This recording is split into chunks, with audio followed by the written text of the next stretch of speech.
Colton Hayes stood at the altar, with his fists clenched so tight his knuckles went white. The woman beside him, Margaret Hale, the town's 32-year-old old maid, didn't look at him. She kept her eyes forward, her jaw set like iron. When the preacher asked if he took this woman, Colton's throat closed. Every person in that church knew the truth. He wasn't here for love. He was here because the bank owned him, and Mrs. Whitmore owned the bank. "I do," he finally said, the words tasting like ash. Margaret's voice came clear and steady. "I do." But neither of them meant it. Before we continue, please subscribe to our channel and stay with this story until the very end. Comment below with the city you're watching from, so I can see how far this story has traveled. The preacher's final words hung in the air like smoke. "You may begin your life together." Colton turned away before Margaret could lift her veil. The church doors swung open, and he walked out into the harsh Colorado sun without waiting. Behind him, he heard the rustle of her dress, the soft murmur of pitying voices. Someone whispered loud enough for him to hear, "Poor thing, married off like livestock." He didn't know if they meant him or her. Margaret emerged moments later, her face composed, unreadable. She held her small bouquet of dried wildflowers, not the fresh roses other brides carried, but flowers she'd picked herself from the hills behind town. No one had offered to help her prepare. No one had celebrated with her. Colton's wagon waited at the hitching post. He climbed up without offering his hand. She gathered her skirts and climbed up beside him anyway. They rode in silence. The road to Broken Spur Ranch stretched long and dusty. 15 miles of nothing but sagebrush and wind. Colton kept his eyes forward, reins tight in his hands. Margaret sat straight-backed, her hands folded in her lap. Finally, she spoke. "I didn't ask for this either." Her voice was calm, matter-of-fact. Colton's jaw tightened. "Then we understand each other." "Do we?" He glanced at her sharply. Her face remained neutral, but something in her tone carried weight. "You got a roof over your head," he said. "I kept my land. That's the arrangement." "I'm aware of the arrangement, Mr. Hayes." "It's Colton. I know your name." Silence stretched between them again, thicker this time. When Broken Spur Ranch finally came into view, Colton felt the familiar twist in his gut. The main house sagged on one side. Fences needed mending. The barn roof had holes he'd been meaning to patch for 6 months. Everything looked exactly like what it was. A dying operation held together by desperation. He pulled the wagon to a stop. Margaret surveyed the property without comment. No gasp of dismay, no disappointment crossing her face.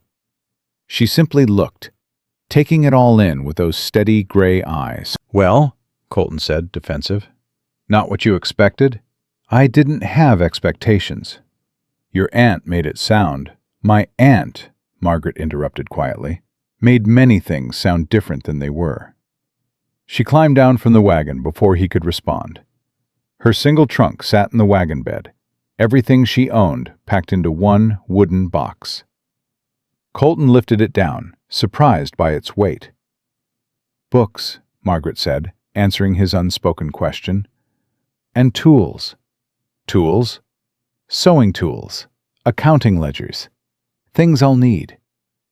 He carried the trunk inside, kicking open the door with his boot. The interior was no better than the exterior. Dust covered every surface. Dishes sat unwashed in the basin. His bedroll lay tangled in the corner where he'd been sleeping since he couldn't afford to heat the back bedroom. Margaret stood in the doorway, taking it all in. "I'll sleep in the barn," Colton said abruptly. "That's not necessary." "It is. We're married." "On paper." Margaret's expression didn't change. "I see. And how long do you intend to maintain that particular fiction?" As long as it takes. Takes for what? For your aunt's debt to be satisfied, for the bank to get off my back, for... He stopped, struggling for words. For this to not matter anymore. I see. She removed her bonnet, set it on the dusty table. Then I suppose we should establish some rules. Colton crossed his arms. Rules? You have your work, I'll have mine. We'll maintain separate sleeping arrangements if you prefer. We'll be civil in public. We'll speak honestly in private. She met his eyes directly. And we won't pretend this is something it isn't. Sounds like you've got it all figured out. I've had time to think about it, Mr. Hayes. More time than you, apparently. The barb landed. Colton had known about the arrangement for exactly 3 days before the wedding. Margaret had known for 3 weeks. Fine, he said. Do what you want. I've got cattle to check. He left without another word. Margaret stood alone in the house that was now supposedly hers. She didn't cry. She'd stopped crying about her situation years ago. Instead, she rolled up her sleeves and went to work. The dishes first, then the floors. Then she opened every window despite the cold, letting fresh air chase out the stale smell of bachelor living. She found Colton's clothing scattered across 2 rooms, picked it up without comment, and folded it into neat piles. In the back bedroom, the one Colton had abandoned, she found the real story of Broken Spur Ranch. Papers scattered across a small desk. Bills marked overdue in red ink. Letters from the bank, increasingly threatening. And underneath it all, a single photograph. A stern-faced man standing in front of this same house when it was new, when the paint was fresh, when hope still lived here. Colton's father. Margaret studied the photo for a long moment. She saw the resemblance, the same hard jaw, the same defiant stance. But where Colton's eyes held anger, his father's held pride. She set the photo back carefully and began organizing the papers. 3 hours later, she had a clear picture. Colton Hayes owed more money than his ranch could possibly generate in 5 years. The winter kill had devastated his herd. He'd mortgaged everything, land, equipment, livestock, just to survive. And Mrs. Whitmore, Margaret's aunt, had bought every single note, then demanded a wedding in exchange for time. Margaret sat back, understanding finally settling into place. Her aunt hadn't been helping Colton Hayes. She'd been disposing of an unwanted niece. The sun was setting when Colton returned. He smelled of horse and dust and sweat. He stopped in the doorway, staring. The house was clean. A fire burned in the stove. Something, stew by the smell, simmered in a pot. His clothes sat folded on the chair. Margaret stood at the stove, stirring. "You didn't have to," he started. "I made enough for 2, she said without turning. "Eat or don't. I'm not your mother." He almost smiled. Almost. He washed his hands in the basin she'd filled, sat at the table she'd cleared, and ate the first hot meal he'd had in his own house in months. They ate in silence. When he finished, he stood, hat in hand. "Thank you," he said quietly. Margaret looked up. "For what?" "The meal, He gestured vaguely. "All of it. I live here now, Mr. Hayes. I'll pull my weight." "It's Colton." "I know." He left for the barn without another word. Margaret watched him go, then turned back to the dishes. The first week passed in careful distance. Colton rose before dawn, worked until dark, and slept in the barn. Margaret rose just as early, worked just as hard, and asked no questions about where he slept. She cooked, she cleaned. She repaired torn curtains with thread from her trunk. She reorganized the storage shed, cataloged supplies, and began making lists. Colton noticed, but said nothing. On the 8th day, he came in for lunch, something he never did. Margaret had soup ready. She'd made bread. He sat, she served. They ate. "You go through the desk," he said finally. It wasn't a question. "Yes." "Find it interesting?" "I found it informative." Colton's spoon paused halfway to his mouth. "That right. You're paying 17% interest on loans that should be 12%. Your feed supplier is overcharging by nearly 30%. And you're buying hay at premium prices when you have enough grazing land to grow your own." Silence. "You've been here a week," Colton said slowly. "And you think you know my business?" "I don't think anything. I know mathematics. I know accounting. And I know when someone's being cheated. I've been running this ranch since I was 19 years old. I didn't say you weren't capable. I said you were being cheated." Colton stood, his chair scraping hard against the floor. "I don't need some town woman who's never worked a day in her life telling me—" "I've worked every day of my life," Margaret said, her voice cutting clean through his anger. "I kept my aunt's books for 12 years. I managed her household accounts. I negotiated her contracts with suppliers.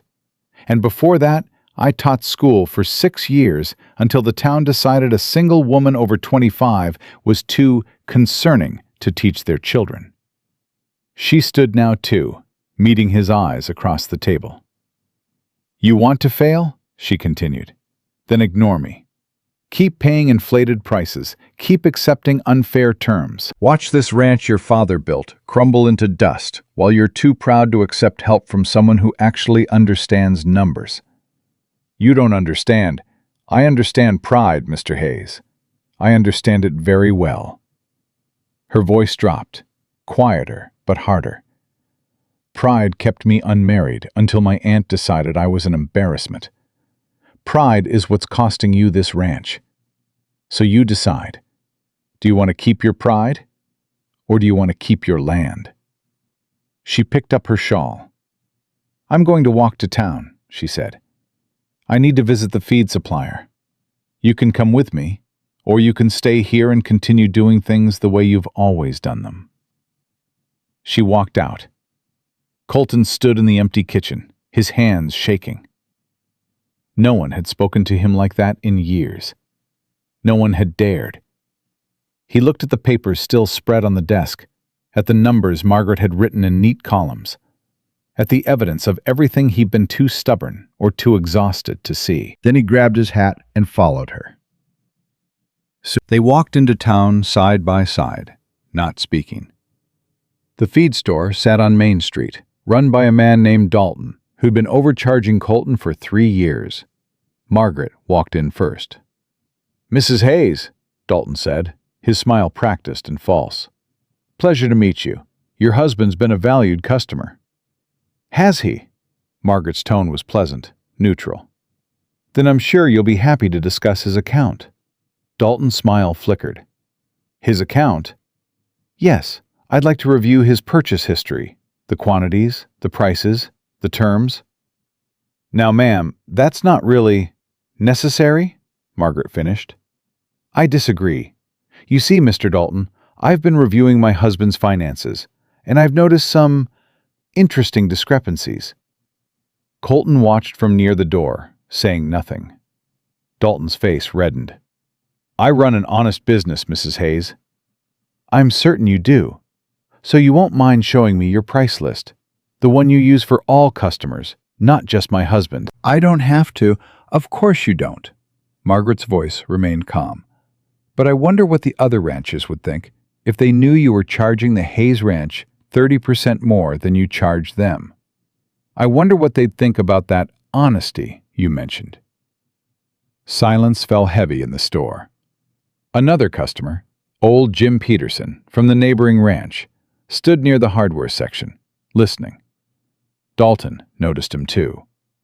"Perhaps," Dalton said tightly, "there's been a misunderstanding about pricing." "Perhaps," Margaret agreed. "Perhaps you could clarify that misunderstanding right now." 20 minutes later, they left with a corrected account, fair pricing, and Dalton's grudging agreement to match market rates. Colton walked beside Margaret in silence for 3 blocks. Finally, "You didn't need me there." "No," Margaret agreed. "I didn't." "You handled it." "Yes." "Why'd you invite me then?" Margaret stopped walking, turned to face him. "Because it's your ranch, Mr. Hayes. Your business. Your name. I won't undermine that. But I also won't stand by and watch you lose everything because of pride or exhaustion or whatever's keeping you from seeing what's right in front of you. You could have just told me about the prices. Would you have believed me?" Colton didn't answer. They both knew he wouldn't have. "People listen to different things," Margaret said. "Some listen to words. Some need to see action. You needed to see." She started walking again. Colton followed, something shifting uncomfortably in his chest. That night, he didn't go to the barn. He stood in the kitchen doorway, watching Margaret write in one of her ledgers by lamplight. "The back bedroom," he said. "It's yours if you want it." Margaret looked up. "And where will you sleep?" "Front room, near the stove." "That's not necessary." "It is." He shifted his weight. "You've earned privacy, and I appreciate what you did today." Margaret studied him for a long moment. "I didn't do it for appreciation, Mr. Hayes." "Colton." "Colton." She said his name like she was testing its weight. "I did it because failing serves neither of us. Your pride might survive losing this ranch. My future won't." The honesty of it struck him silent. "So we help each other," she continued. "That was the arrangement. Not the one your banker made or my aunt demanded, but the one we can make ourselves. Honest work, fair partnership. No pretense." "No pretense," Colton repeated. "Can you manage that?" He thought about it, really thought about it. "I can try," he said finally. Margaret nodded. "Then we start tomorrow. I have ideas about the spring planting, and we need to discuss diversification before the next drought hits." "You think there'll be another drought?" "I think assuming there won't be is how operations fail." Colton almost smiled. Almost. "You're not what I expected," he said. "What did you expect?" "Someone quieter. Someone who'd just accept things. I've accepted quite a lot in my life, Mr. Hayes, but I've never accepted defeat." She closed her ledger. "And I don't intend to start now." She rose, gathered her things, and walked past him toward the back bedroom. At the doorway, she paused. "Thank you," she said quietly. "For the room. For listening today. For trying." Then she was gone. Colton stood alone in the kitchen, his world quietly rearranging itself around a woman he'd married out of desperation, and was beginning to realize he'd drastically underestimated. Outside, the wind howled across the Colorado plains. Inside Broken Spur Ranch, something neither Colton nor Margaret could name yet had begun to take root. Something stronger than obligation. Something neither of them was quite ready to acknowledge. But it was there, and it was growing.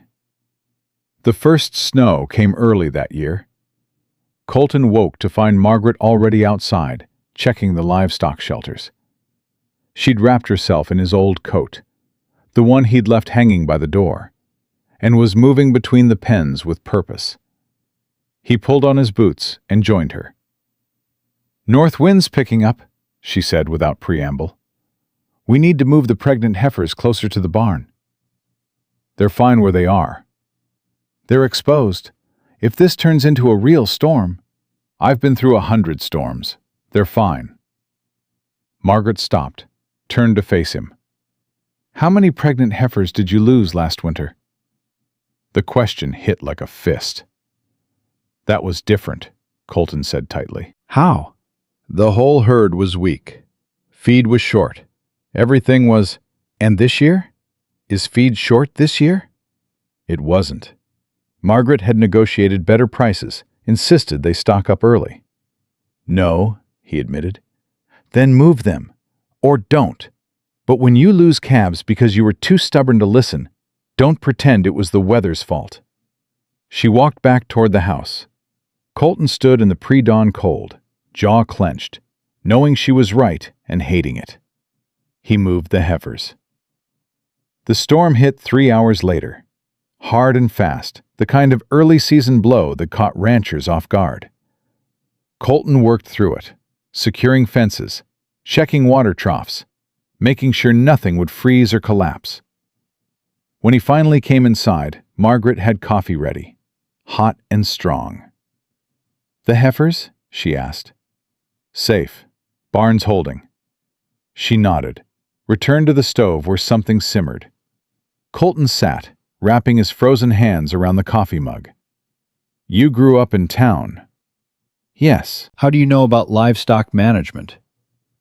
"Books. My aunt's ranch connections. Listening." She glanced at him. "You'd be surprised what you learn when people think you're not worth talking to directly. They talk around you instead." "Is that what happened? People ignored you?"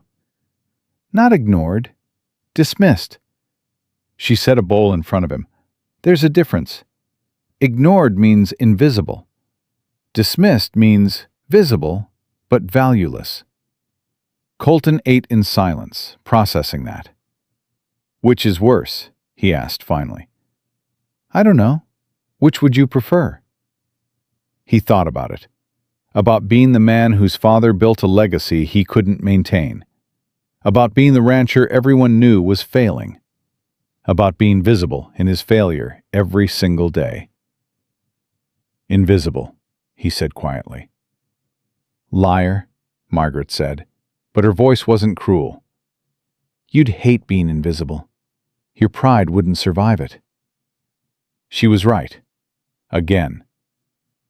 "You read people too," he said. "Everyone reads people, Mr. Hayes. Most just don't admit they're doing it." "Colton. Colton," she corrected, and this time she said it without hesitation. The storm lasted 3 days. 3 days trapped in close quarters, working around each other, learning each other's rhythms. Margaret rose first. Colton made the last rounds at night. She cooked. He handled heavy lifting. She organized. He executed. They didn't argue again, but they talked. About the ranch, about market prices, about spring plans, and slowly, carefully, about other things. On the second night, Colton asked, "Why didn't you marry before your aunt forced this?" Margaret was mending one of his shirts. She didn't look up. "I had proposals." "And?" "And they all wanted the same thing. Someone quiet. Someone grateful. Someone who'd shrink herself down to fit their idea of a proper wife." She bit off a thread. "I wasn't interested in becoming smaller." "So you stayed alone?" "I stayed myself." She held up the mended shirt, inspecting her work. "That seemed more important." Colton took the shirt when she offered it. "Your aunt didn't see it that way." "My aunt saw an unmarried niece as a reflection on her household, a failure she needed to correct." Margaret's voice was matter-of-fact, but something underneath it carried old pain. "The marriage contract wasn't kindness. It was disposal." "And yet you agreed." "Did I have a choice?" "Everyone has a choice." Margaret's hands stilled. "Do they? Tell me, Colton, when the bank came calling, when Mrs. Whitmore made her offer, what choice did you have?"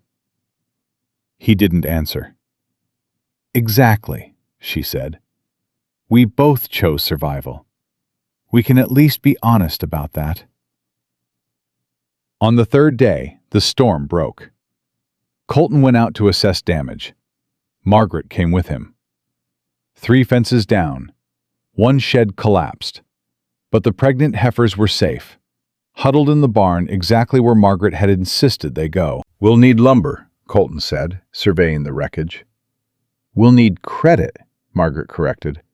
"Unless you have cash I don't know about." "The lumberyard won't extend." "The lumberyard will negotiate, like everyone else." She was already heading toward the house. "Margaret," she stopped. "I can handle the lumberyard," he said. "I know you can." "Then why?" "Because you'll pay asking price and think it's fair. Because you don't realize your name carries weight in this town, even failing. Because," she paused, "because I'm better at this particular thing than you are. And that's not an insult. It's a fact." Colton opened his mouth, closed it, opened it again. "Fine," he said, "but I'm coming with you." "Good. You should." They rode into Silver Ridge together. The town had weathered the storm better than outlying ranches. Main Street was cleared, businesses open. People stared when Colton and Margaret arrived together, both covered in snow and mud, clearly coming straight from work. Mrs. Brennan, the grocer's wife, whispered to Mrs. Chen loud enough to be heard. "Look at poor Margaret, reduced to manual labor already." Margaret's expression didn't change. She walked straight to the lumberyard. The owner, Tom Garrett, was a hard man who'd been charging Colton premium prices for years. "Mrs. Hayes," he said, surprised. "Didn't expect to see you here." "My husband needs lumber. Storm damage." "I heard. Bad blow. Lots of folks need lumber now." He glanced at Colton. "Prices went up this morning.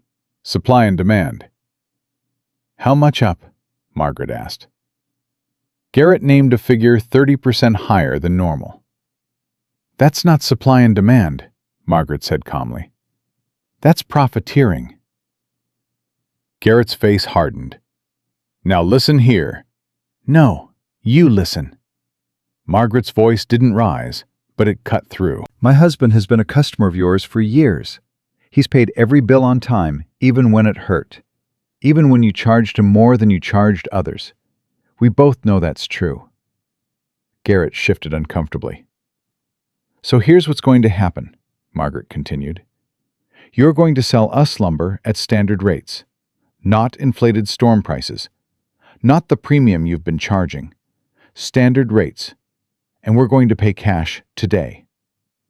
"Cash?" Garrett couldn't hide his surprise. "Half now, half on delivery." Margaret pulled a small envelope from her pocket. "Unless you'd prefer we take our business to the new yard opening in Prescott next month. I hear their prices are competitive." There was no new yard in Prescott. Colton knew it. Garrett probably knew it too. But the lie was delivered with such confidence that Garrett hesitated. "How much lumber you need?" he asked. Margaret named the quantity. Colton stayed silent, watching her work. They left with standard pricing and a delivery scheduled for the next day. On the ride home, Colton finally spoke. "There's no new lumberyard in Prescott." "No." "And the cash?" "Money I've been saving from household economies. Feed savings. The refund from Dalton." She glanced at him. "Every penny accounted for in my ledger. You can review it any time. I trust you." The words came out before he'd fully thought them through. Margaret's hands tightened on the reins, just slightly. "You do?" "Yeah." He realized it was true. "I do." They rode in silence for a mile. "Why?" Margaret asked finally. "Why what?" "Why trust me? You didn't a month ago. What changed?" Colton thought about it. About waking to find the heifers already being moved. About meals appearing without request. About books balanced, fences mended, problems solved without drama or demand for recognition. "You keep your word," he said. "You do what needs doing, and you don't make me feel like a failure for needing help." Margaret's throat worked, but she didn't respond. When they reached Broken Spur, Colton helped her down from the wagon. Their hands touched briefly. Neither pulled away immediately. "Thank you," he said, "for handling Garrett. For the money. For—" he gestured vaguely. "All of it." "We're partners now," Margaret said. "That's what partners do." She walked toward the house. Colton stood watching her go, something warm and unsettling spreading through his chest. Partnership, he thought. Is that what this is becoming? The lumber arrived the next morning.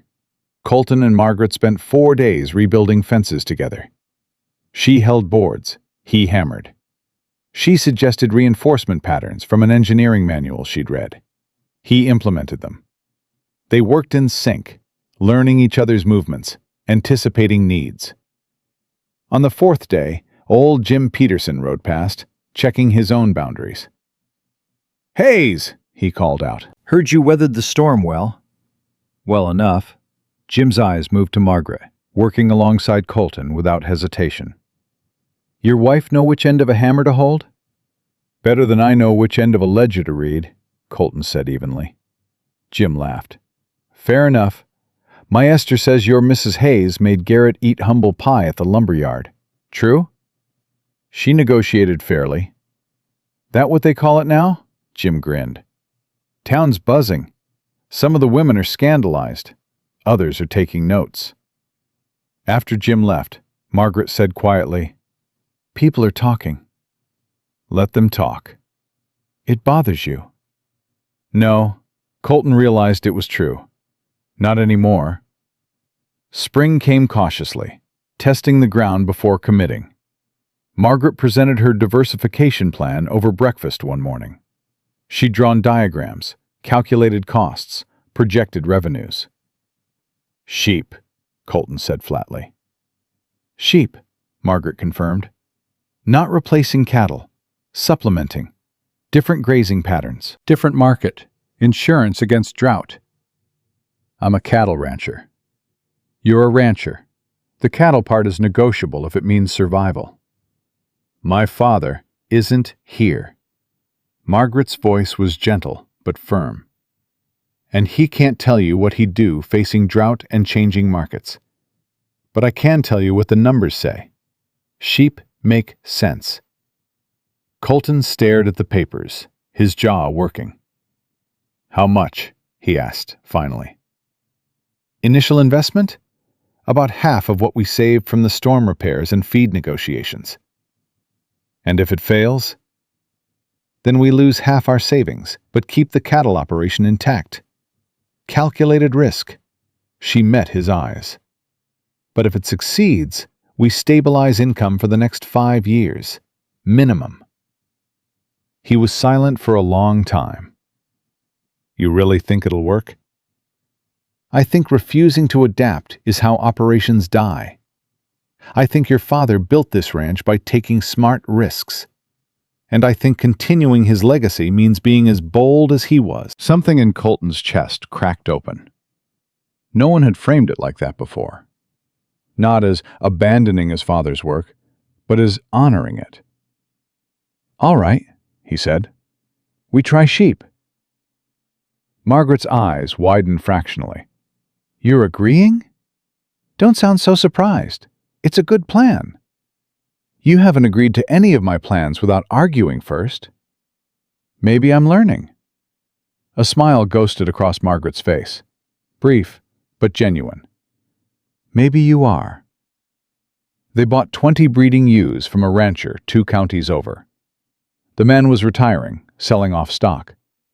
Margaret negotiated the price down while Colton inspected the animals.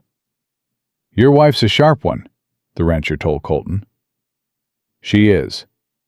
Knew what she wanted, didn't waste words, didn't try to flatter or manipulate." He chuckled. "My wife could take lessons." Colton helped load the sheep. "You married long?"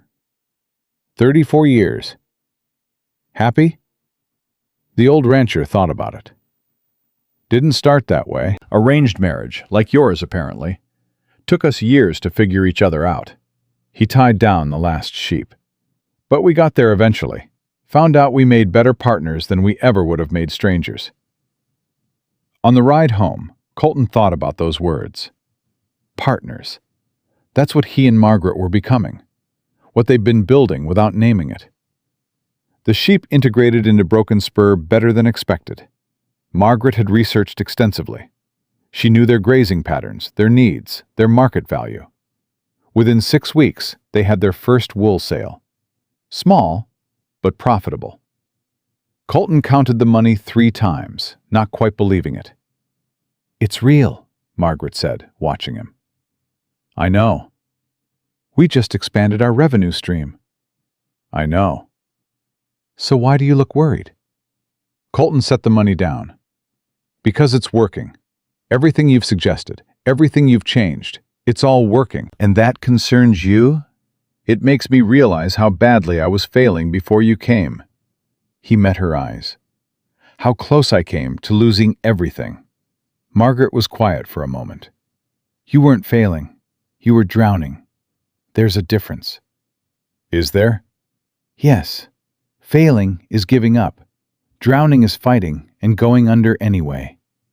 She moved closer. "You were fighting, Colton. You just needed someone to throw you a rope."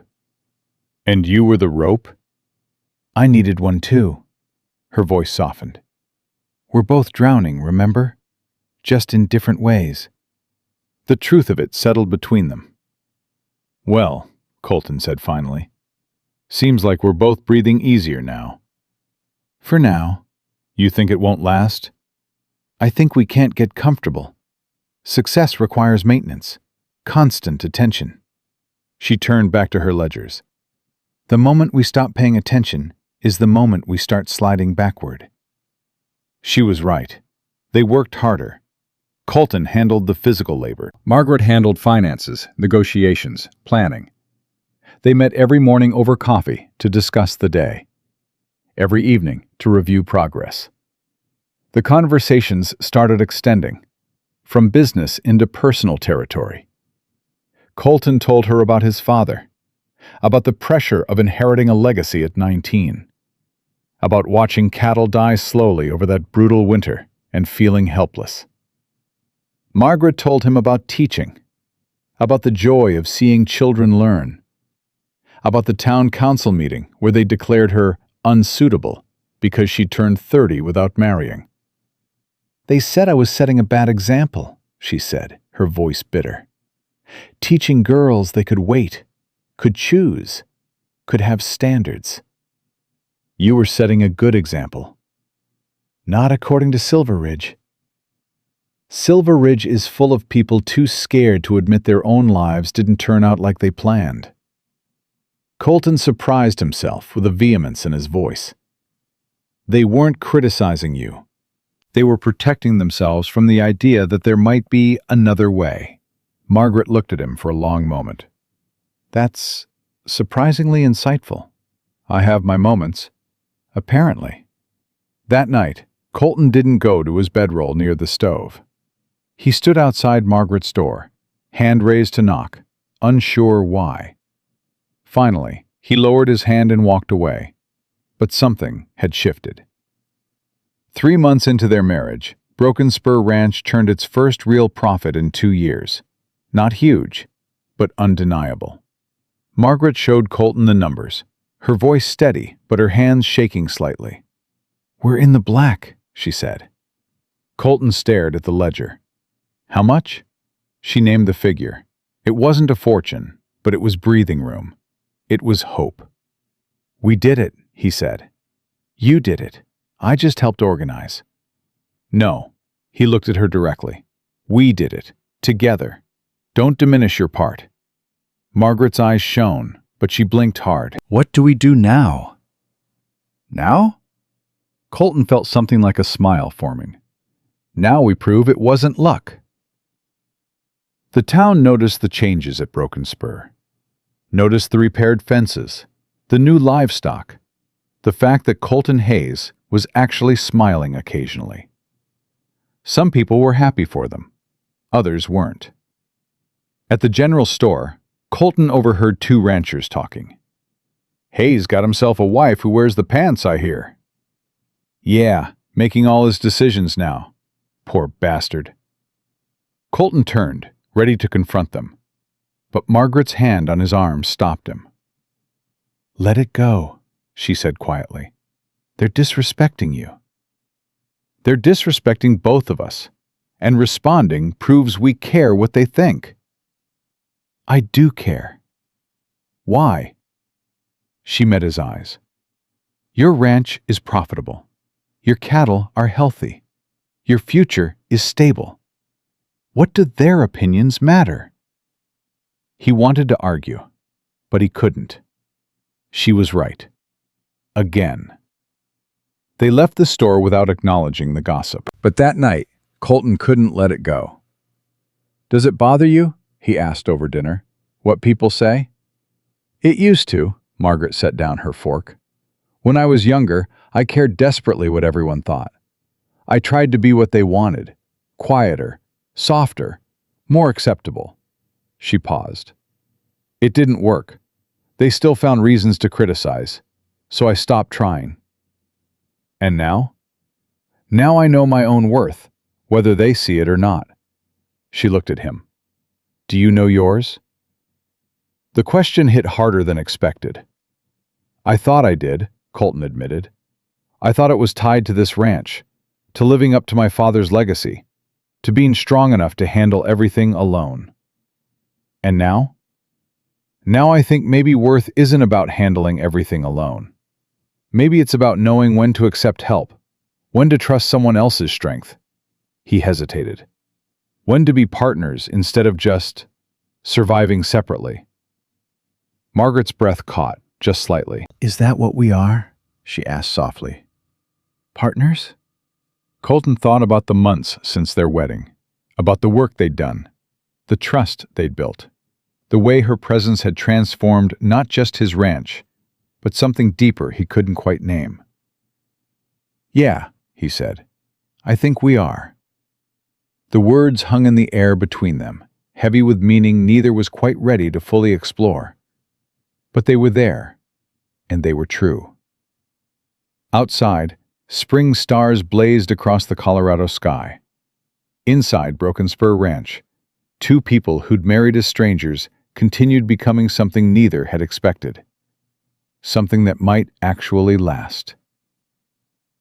The letter arrived on a Tuesday morning in late May. Margaret found it tucked in with the regular mail, distinguished only by the expensive paper and formal seal. She opened it, standing at the kitchen table, Colton watching from across the room. Her face went white. What is it? He asked. She handed him the letter without speaking. Colton read it once, then again, slower, making sure he understood. Mrs. Whitmore was dead. Heart failure, 3 days ago in Denver, where she'd been visiting family. The funeral was already over, and her estate was being settled by her nearest male relative, her nephew, Caleb Whitmore. Hell, Colton said quietly. There's more, Margaret said, her voice tight. Look at the bottom. Colton's eyes found the final paragraph. A notice that all of Mrs. Whitmore's outstanding loans were being called in for immediate review.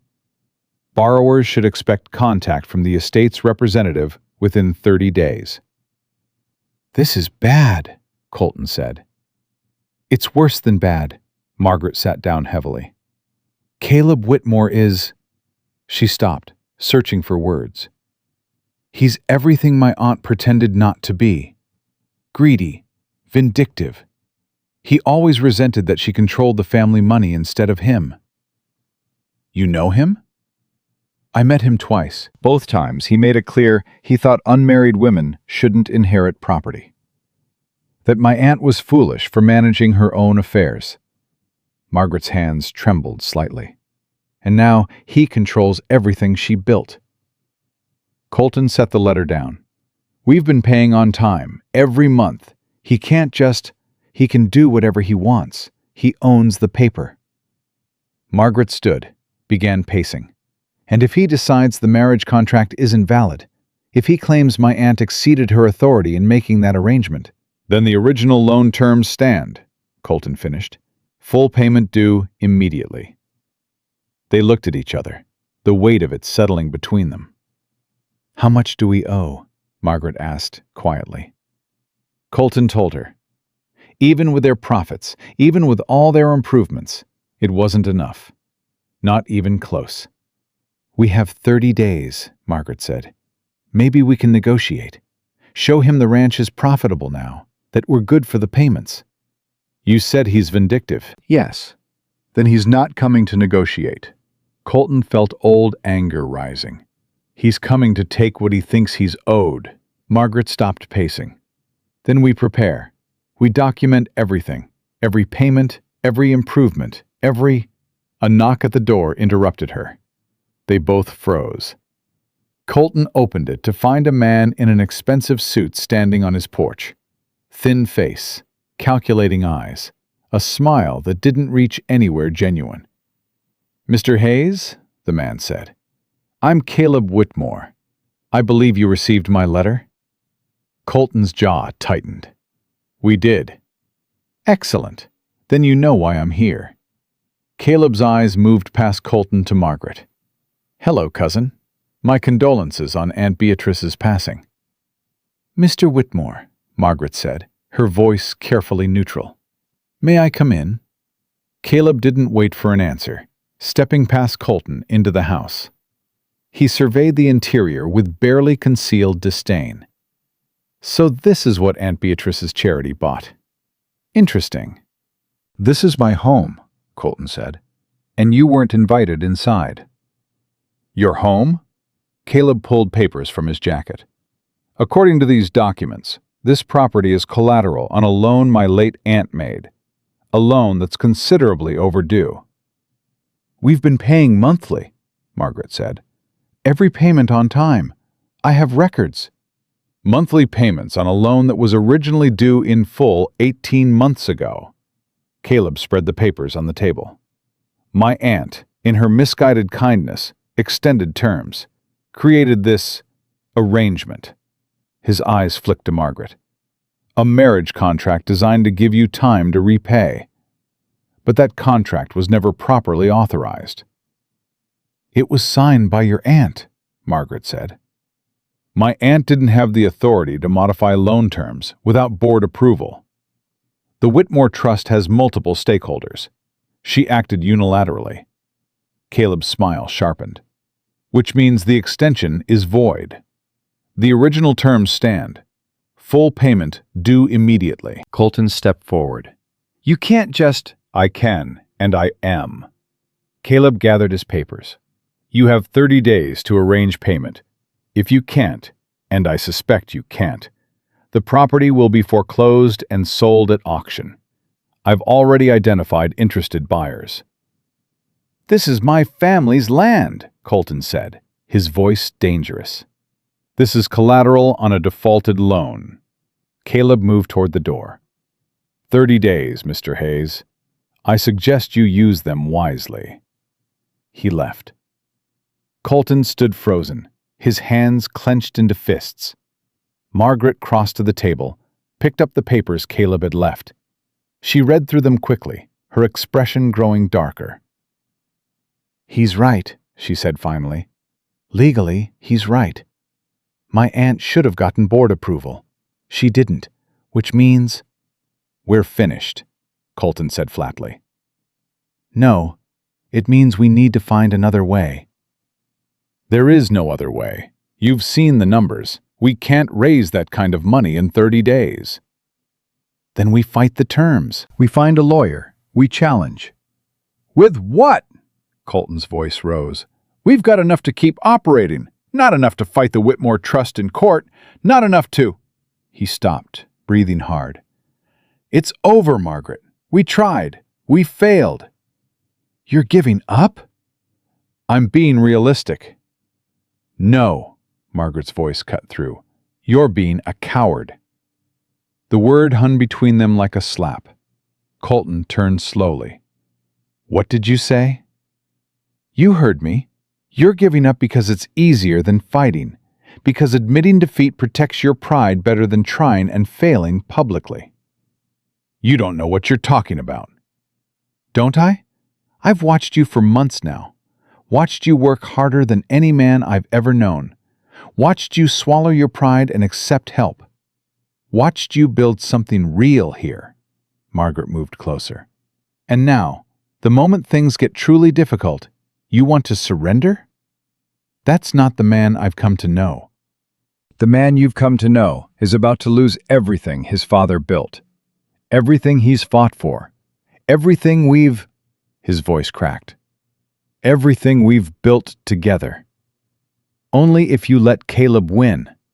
He already has. You said it yourself. Legally, he's right. Legally, yes. But laws can be challenged. Contracts can be disputed. And men like Caleb Whitmore don't win unless we hand them victory. Colton shook his head. You don't understand. This town, they're already talking. Already saying I married you to save the ranch and couldn't even do that.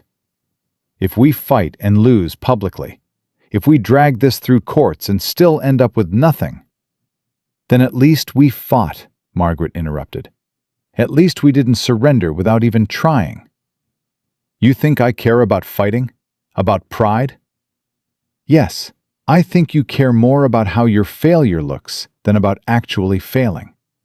And that's exactly what Caleb is counting on. The truth of it struck Colton silent. Margaret pressed on, her voice softer but no less firm. He knows you, Colton. Maybe not personally, but he knows men like you. Proud men. Men who'd rather sign away everything quietly than fight loudly and lose. He's betting you'll take the easy way out. Signing away my father's ranch isn't easy. It's easier than fighting for it. Easier than risking public failure. Easier than... She stopped. Easier than trusting me to help you win. That landed hardest of all. This isn't about trust, Colton said quietly. Isn't it? Because it seems like the moment things get difficult, you're ready to push me aside and handle it alone. Just like you handled everything before we... She caught herself. Before we became partners. Partners. The word echoed in Colton's mind. He looked at Margaret standing there, defiant and steady, refusing to let him give up even when giving up seemed rational. What would you do? He asked, finally. If you were me, what would you do? I'd find out exactly what Caleb's hiding, because men like him don't rush foreclosures unless they have something to gain beyond just money. You think he's hiding something? I think he showed up personally instead of sending a lawyer. I think he already has buyers lined up. I think he wants this land specifically. Margaret moved to the papers, started sorting through them. And I think if we look closely enough, we'll find the leverage we need. We have 30 days. Then we'd better start now. For 3 days, Margaret buried herself in documents. Every loan paper, every letter from Mrs. Whitmore, every piece of correspondence related to the debt. She wrote to the county recorder's office, to the bank, to anyone who might have information. Colton kept the ranch running, but his mind was elsewhere.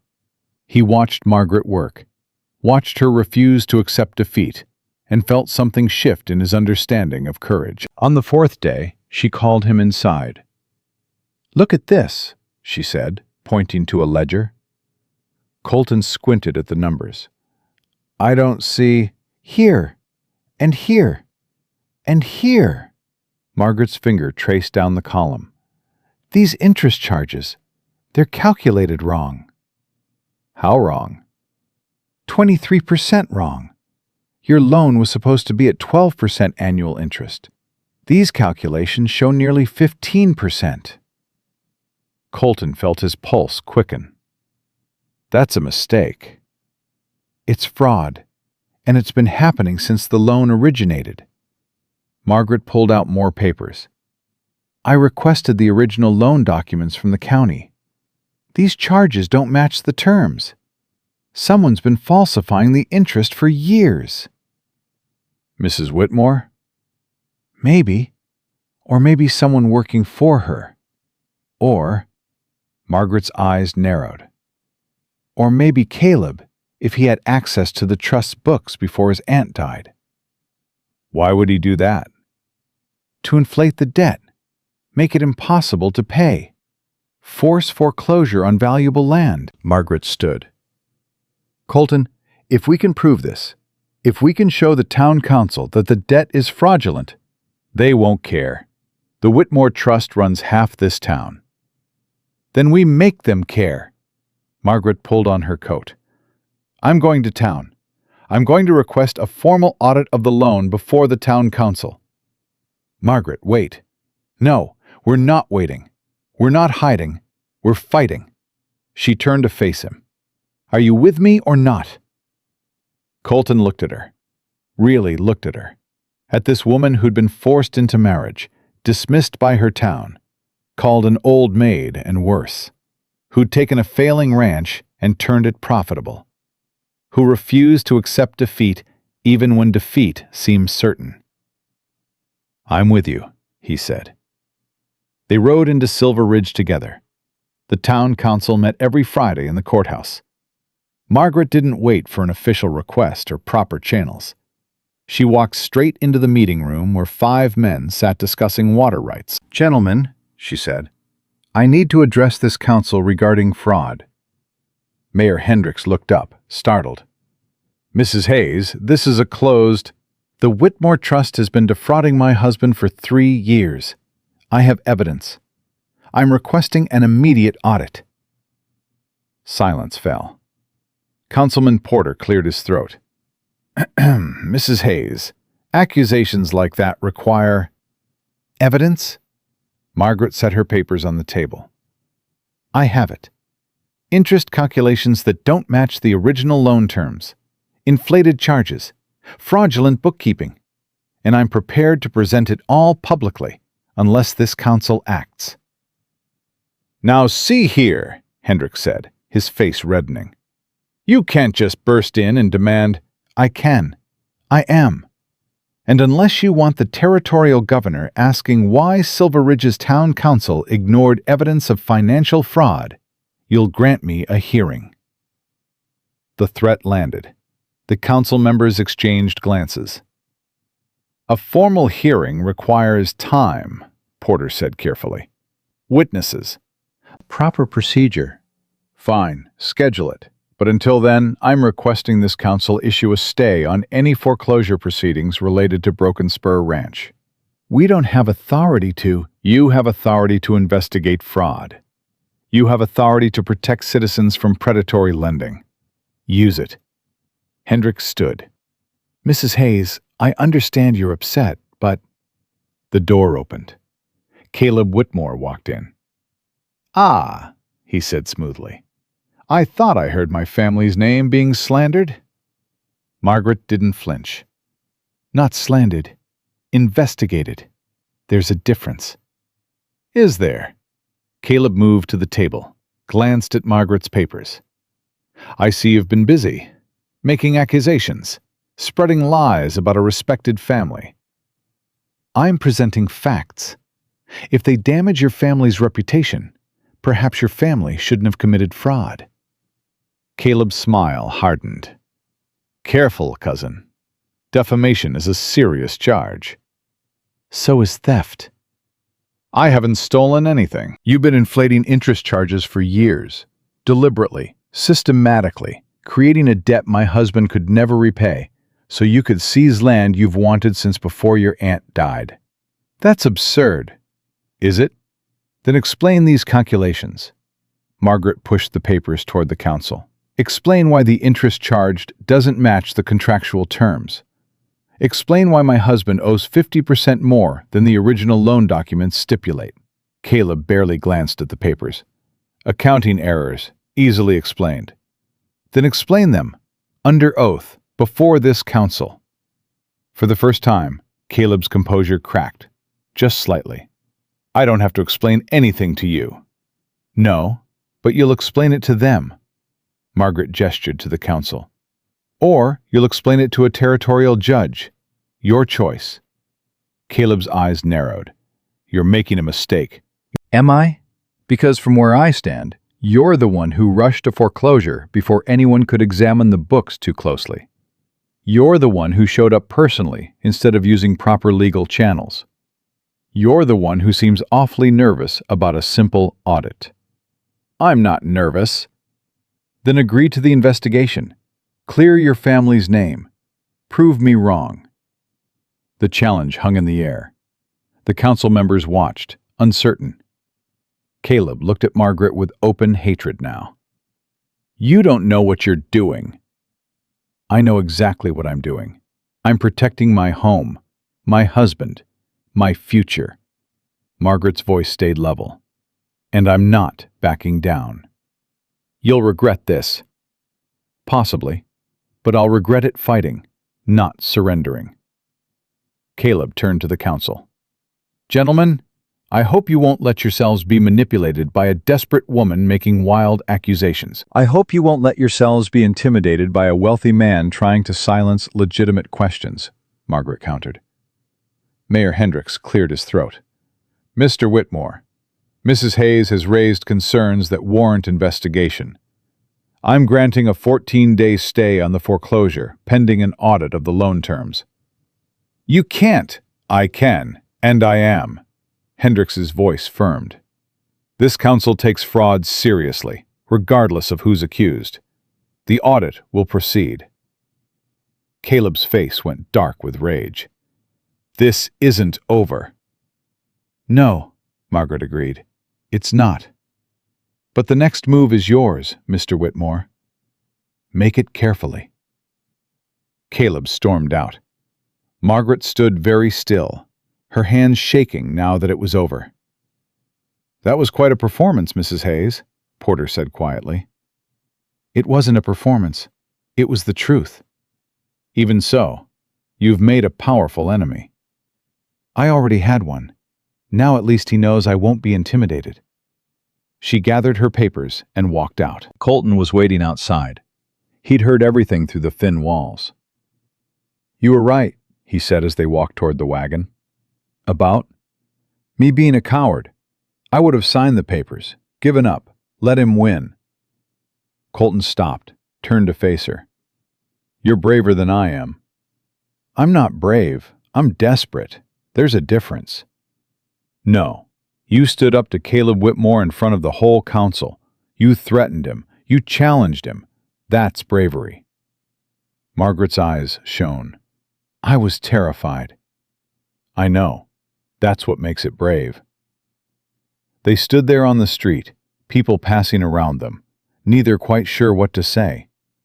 Finally, Colton spoke. I should have done that. Should have been the one protecting you instead of... We protect each other, Margaret interrupted. That's what partners do, remember? Partners. The word meant something different now than it had even a week ago. They rode home in silence, but it was a different silence than before, connected instead of separate. That night, Colton found Margaret going through the papers again at the kitchen table. You should rest, he said. Can't. I keep thinking I missed something. Some detail that Caleb could use against us. You found the fraud. That's enough. Is it? Because an audit takes time, and Caleb has 14 days to respond. What if he destroys evidence? What if he... She stopped, rubbing her eyes. What if I'm wrong? What if this isn't enough? Colton sat across from her. Then we'll figure out what comes next, together. You keep saying that. Because I mean it. He hesitated, then reached across the table, covering her hand with his. I didn't understand before. Didn't see what you were doing. All those months you were saving this ranch. I thought you were just helping, being practical. I was. No, you were fighting. Every negotiation, every improvement, every penny saved. You were fighting for something you had no obligation to fight for. Fighting for me when I was too proud to fight for myself. Margaret's throat worked. I was fighting for myself, too. For a future. For us, Colton finished quietly. The word landed between them, heavy with meaning. Yes, Margaret whispered. For us. They sat like that, hands touching across the table, something unspoken but powerful building between them. Then horses thundered into the yard. Colton was on his feet instantly, moving to the window. 6 men, armed, led by Caleb Whitmore. Stay inside, Colton ordered. Like hell, Margaret said, following him out. Caleb sat on his horse, a rope coiled at his saddle. Mr. Hayes, I'm here to collect what's owed. The council granted a stay, Colton said. The council granted a stay on foreclosure, not on debt collection. I'm entitled to seize collateral pending the audit. He gestured to his men. Starting with your livestock. You can't. I can. It's in the loan terms. Seizure of assets to secure debt during disputes. Caleb's smile was vicious. Your wife should have read the contract more carefully before making her dramatic accusations. Margaret's face went white. The livestock is mine until this is resolved. Round them up, boys. Caleb's men dismounted, moving toward the pens. Colton stepped forward. You take one animal off this ranch and You'll what? Caleb's hand moved to his gun. Resist? Please do. Give me a reason. Stop. Margaret's voice cut through the tension. She moved forward, placing herself between Colton and Caleb's men. This is illegal seizure, she said clearly, and you know it. It's contractual right. It's theft, and if you proceed, I'll file criminal charges before sunrise. Margaret's voice carried across the yard. But more than that, I've invited witnesses. As if on cue, 2 wagons appeared on the road. Jim Peterson, Tom Garrett, 3 other ranchers, the town's deputy. All of them had been waiting at the property line, ready to respond if Margaret's suspicion about Caleb's next move proved correct. Caleb's face darkened. This is private property. And this is witnessed attempted theft, Deputy Morrison said, dismounting. Mr. Whitmore, I suggest you leave. Now. I have legal right. You have disputed rights pending an audit. Disputed means unclear. Unclear means you don't touch anything until it's resolved. Morrison's hand rested on his gun. Move along. Caleb looked at Margaret with pure hatred. You think you're clever. I think I'm prepared. There's a difference. This isn't over. You keep saying that, but you keep losing anyway. Caleb jerked his horse around, his men following. They rode off into the darkness. Margaret's legs nearly gave out. Colton caught her, held her steady. How did you know? I didn't. I suspected. Men like Caleb, when they can't win legally, they try force. She looked up at him. I asked the deputy to watch the property, asked the neighbors to be ready to witness if something happened. You planned for this. I planned for everything I could think of, everything he might try. Colton looked at her, this woman he'd married as obligation, who'd become his partner, who'd just outmaneuvered one of the most powerful men in the territory. You're incredible, he said. Margaret let out a shaky laugh. I'm terrified. I know. That's what makes it incredible. The neighbors approached, making sure everything was secure. Jim Peterson clapped Colton on the shoulder. Your wife's got steel in her spine, he said. Don't let that one go. Wasn't planning on it, Colton said, his eyes still on Margaret. After everyone left, they stood together in the quiet yard. Thank you, Colton said, for all of it, for fighting when I wanted to quit, for seeing what I couldn't, for... He stopped, struggling with words. For being stronger than I knew anyone could be. Margaret turned to face him. I wasn't strong. I was desperate. And I couldn't have done any of it without you backing me, trusting me.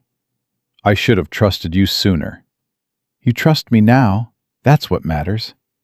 They stood close, the space between them charged with something neither quite knew how to name. "Margaret," Colton started. "Don't," she said quietly. "Not yet. Not until this is over. Not until we know if we still have a future?" "Yes." Colton nodded, understanding. "Then we finish this. Together." "Together," Margaret agreed. They walked back into the house, side by side, ready for whatever came next. Because whatever came next, they'd face it as partners, and that made all the difference. The auditor arrived from Denver 3 days later. His name was Samuel Frost, and he looked like a man who'd spent 40 years finding lies buried in ledgers. He sat up in the town hall with Margaret's evidence spread before him and said exactly 7 words. "This will take as long as it takes." Margaret sat across from him. "How long?" "Depends on what I find. Could be 3 days, could be 10. "We have 11 days left on the stay." Frost looked at her over his spectacles. "Then I suggest you pray I work fast, Mrs. Hayes." Colton waited outside. When Margaret emerged, he saw the tension in her shoulders. "He's thorough," she said. "That's good." "It's also slow." She glanced back at the courthouse. "Caleb will use every minute we're waiting. He won't just sit idle." She was right. That afternoon, 3 of Colton's seasonal workers quit without explanation. The next morning, his hay supplier sent a letter canceling their standing order. By evening, the blacksmith refused to shoe Broken Spur's horses. "Someone's been talking to them," Colton said, reading the blacksmith's curt note. "Not someone. Caleb." Margaret set down her coffee cup hard enough to rattle. "He's isolating us, making sure no one in town will do business with us." "Can he do that?" "He can if he controls enough debt, if he owns enough influence." She stood, began pacing. "He's making an example, showing everyone what happens when you cross the Whitmore family." "Then we go to suppliers outside Silver Ridge." "With what time? What money? We're already stretched thin, Colton. If we can't get supplies locally, if we have to travel to Prescott or Denver for everything, then we manage, same as we've been managing." Margaret stopped pacing, looked at him. "You're not angry?" "I'm furious, but anger won't fix this." He moved toward her. "You taught me that, remember? When Dalton was overcharging? When everyone said we couldn't make this work? You stayed calm, stayed focused. I'm doing the same thing." Something in Margaret's expression softened. "When did you get so level-headed?" "I had a good teacher." Before Margaret could respond, someone knocked. Deputy Morrison stood on the porch, his face grim. "Mrs. Hayes? Mr. Hayes? We need to talk." They let him inside. Morrison removed his hat, turned it in his hands. "Caleb Whitmore filed a complaint against you, Mrs. Hayes. Claims you threatened him, defamed his family name." "That's absurd," Colton said. "Maybe so, but Judge Crawford wants you to appear before him tomorrow morning." Margaret's face went pale. "On what charges?"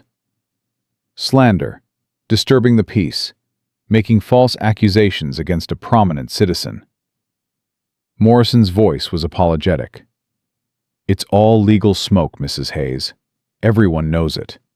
But you still have to answer." "And if I don't?" "Then he'll issue a warrant, and this whole thing gets messier than it needs to be." After Morrison left, Margaret sat down heavily. "He's trying to intimidate you," Colton said. "Make you back down." "I know what he's doing." Margaret's voice was tight. "And it's working." "What?" "I'm intimidated, Colton. I'm terrified. Standing up to him in the council was one thing, But going before a judge, being formally accused, she stopped, her hands shaking. What if I lose? What if he convinces Judge Crawford I'm just a hysterical woman making wild claims? Colton knelt in front of her chair, took her hands in his. You're not hysterical. You're the sanest person I know, and you have evidence, facts, numbers that don't lie. Facts don't always matter when you're fighting power. Then we make them matter. He squeezed her hands. You've been carrying this fight alone. Let me help. Let me stand with you tomorrow. You can't testify. You're my husband. They'll say you're biased. I don't care what they say. I'm not letting you face this alone. Margaret's eyes filled, but she blinked hard. I'm supposed to be the strong one. You are strong. Strong enough to admit when you're scared. That takes more courage than pretending you're not. Colton held her gaze. We're partners, remember? Your fights are my fights. Your fears are my fears. And tomorrow, whatever happens, we face it together. Margaret nodded, unable to speak. That night, neither of them slept much. Morning came too fast. The courthouse was packed. Word had spread that Margaret Hayes was being called before Judge Crawford, and half of Silver Ridge turned out to watch. Caleb sat in the front row, his lawyer beside him, looking confident and comfortable. Margaret wore her best dress, the one she'd been married in, and held her head high as she walked to the defendant's chair. Judge Crawford was a stern man in his 60s who'd been presiding over territorial disputes for decades. He looked at Margaret with an expression that revealed nothing. Mrs. Margaret Hayes, he began, you stand accused of making false and defamatory statements against Mr. Caleb Whitmore and the Whitmore family. How do you plead? Margaret stood. Not guilty, Your Honor.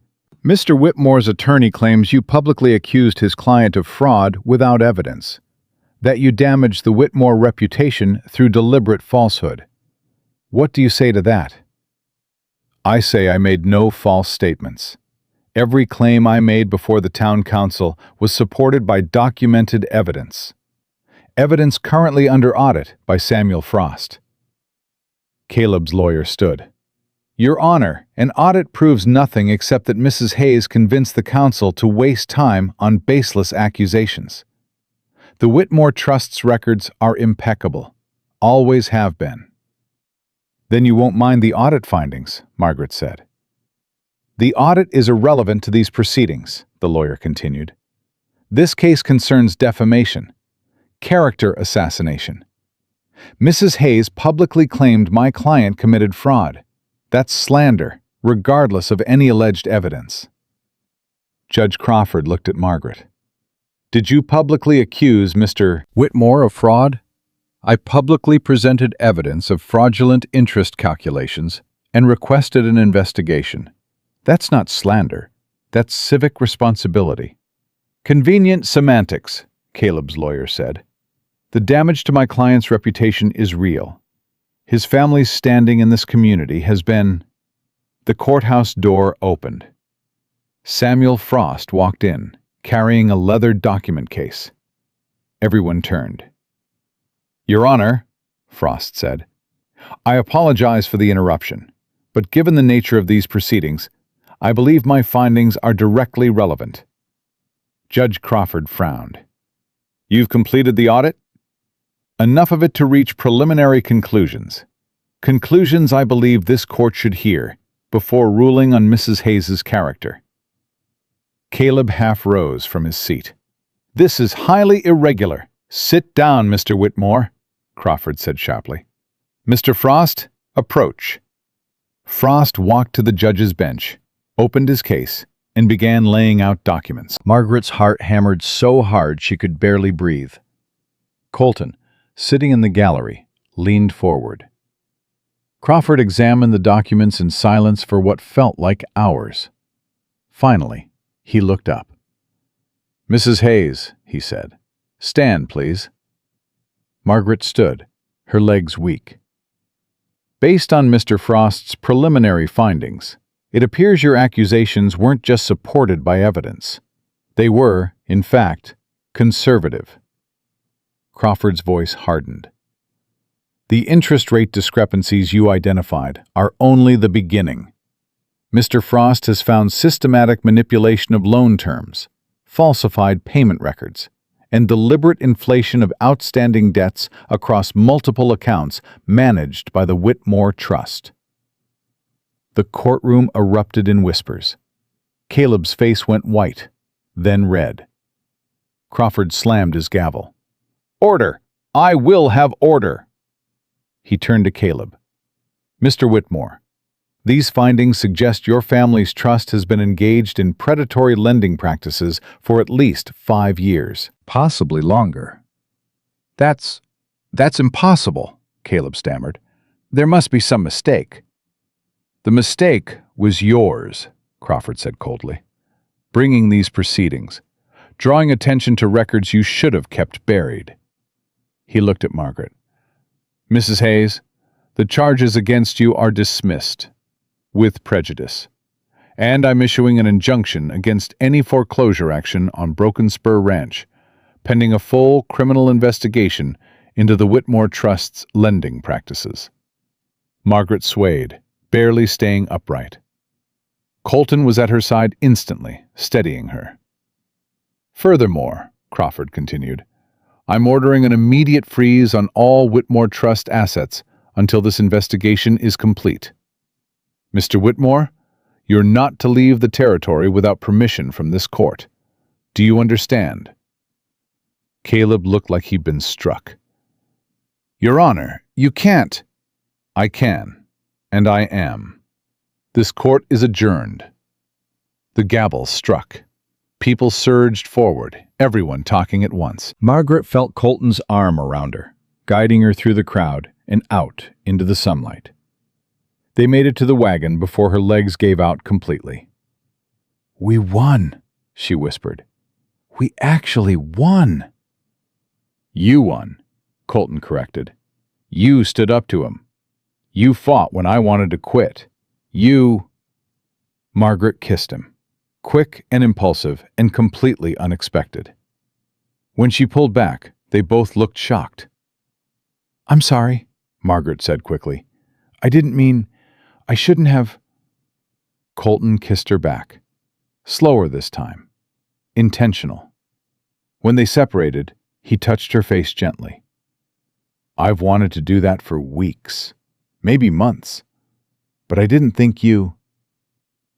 know if you—" Margaret stopped, laughed shakily. "We're not very good at this, are we?" "At what?" "Admitting what we feel." "No," Colton agreed. "We're terrible at it." He smiled. "But maybe we can learn." They drove home in silence, but this time their hands were clasped between them. The celebration was short-lived. That evening, Jim Peterson rode over with news that traveled fast in small towns. "Caleb Whitmore is claiming the audit is falsified," Jim said.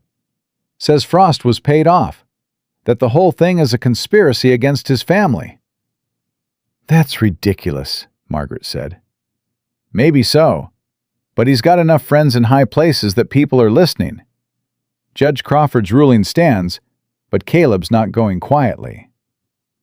Jim's expression was grave. "Word is he's planning something big. You two need to watch your backs." After Jim left, Colton bolted every door and window. "He wouldn't actually—" Margaret started. "I don't know what he'd do, and I'm not taking chances." They sat up late, listening to every sound outside. Near midnight, Margaret finally spoke. "This isn't over, is it?" "No," Colton said honestly. "Men like Caleb don't accept defeat. They retaliate." "Then we need to be ready." "We will be." But neither of them slept that night. Morning brought worse news. Deputy Morrison arrived before breakfast, his face grim. "The courthouse burned down last night. Everything inside. All the records. All the evidence." Margaret's blood went cold. The audit documents? Frost had the originals in a hotel safe. They're secure.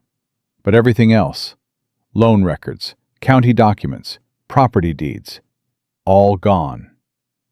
Caleb, Colton said flatly. Can't prove it. He's got alibis. Witnesses who say he was in Denver all night. Morrison shifted uncomfortably. But yeah, everyone knows it was him.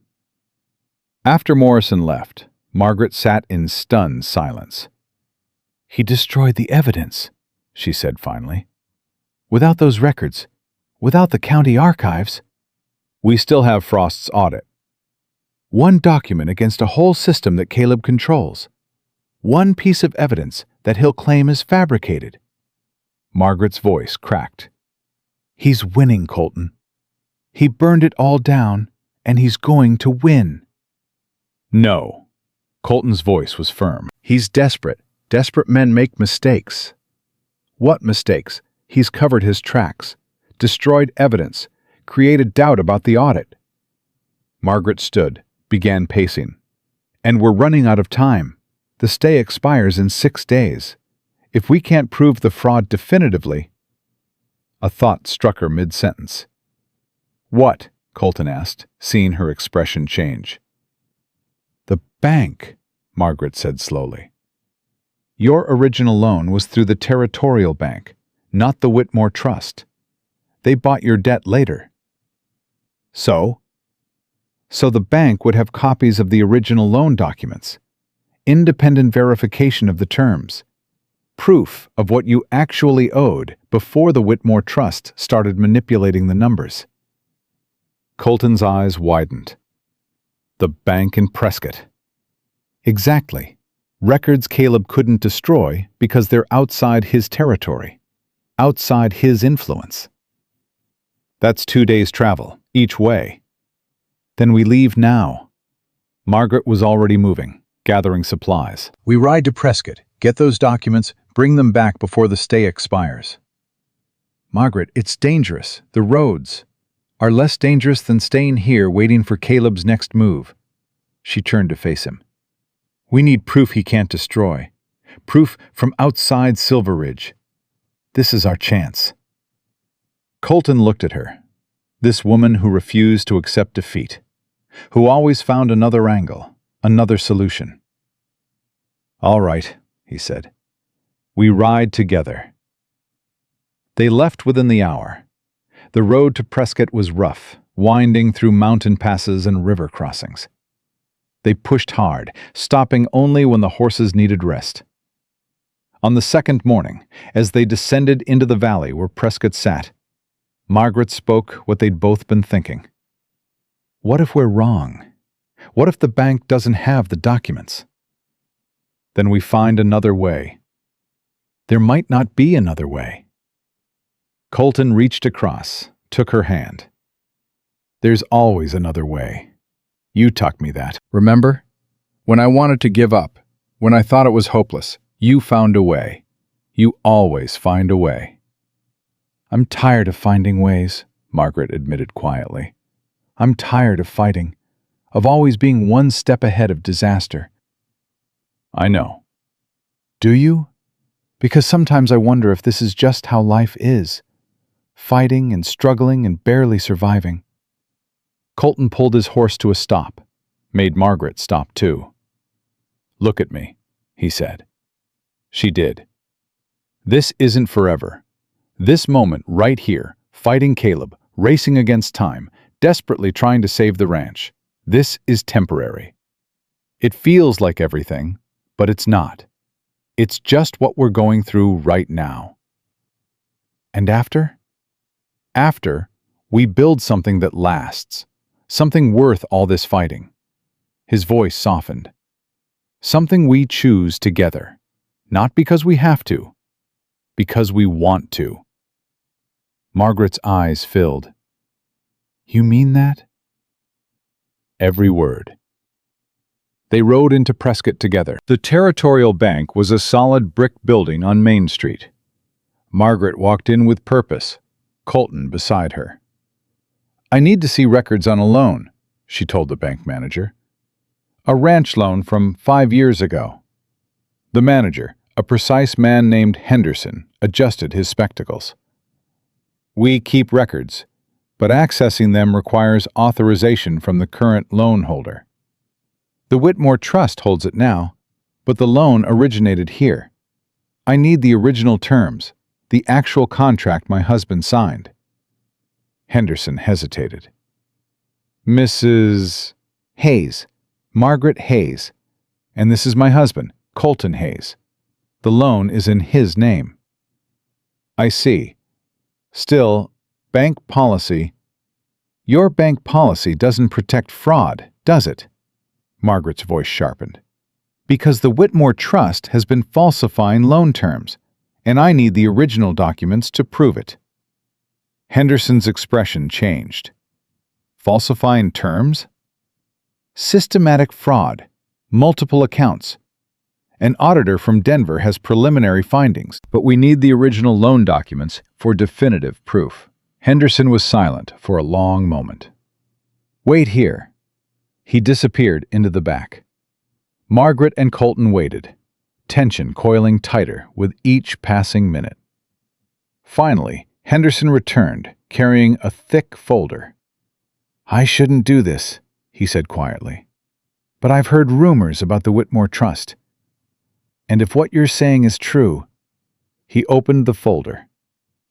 This is your original loan agreement, Mr. Hayes, signed 5 years ago.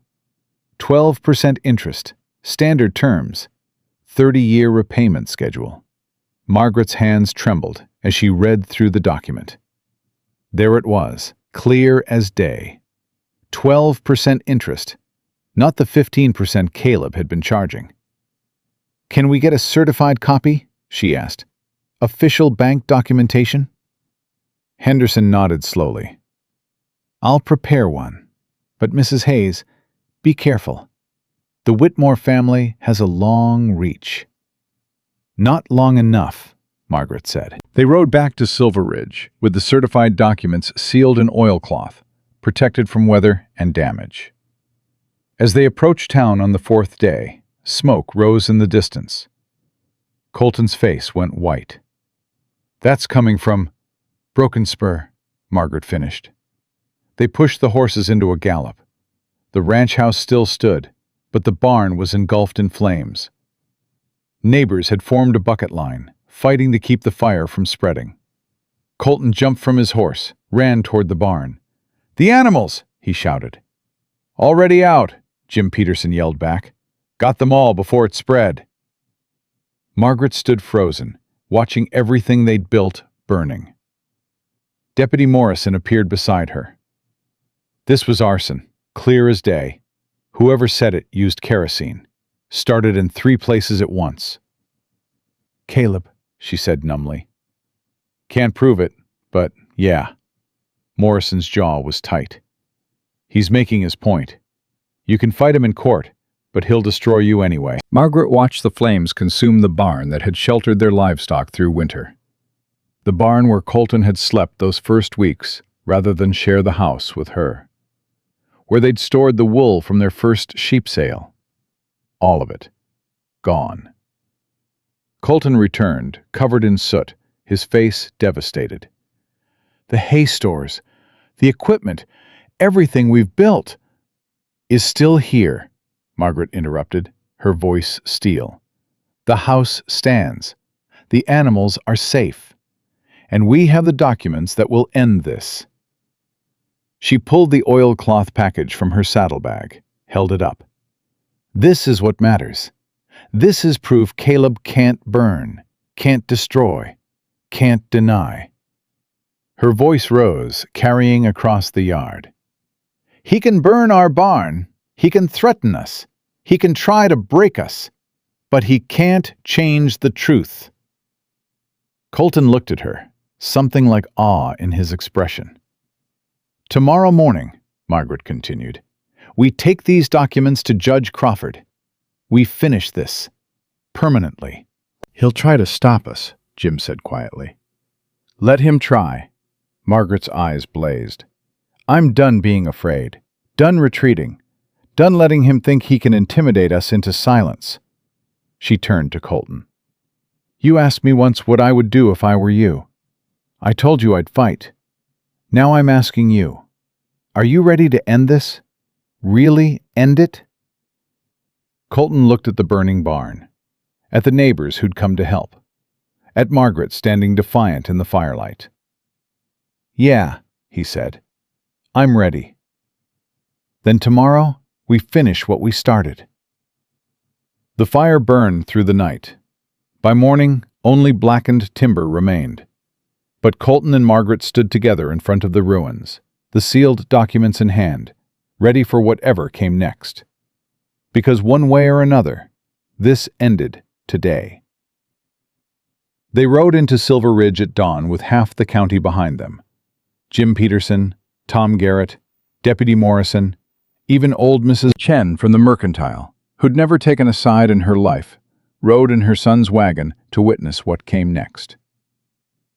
Word had spread about the barn fire, about Caleb's escalating attacks, about two people who refused to be broken.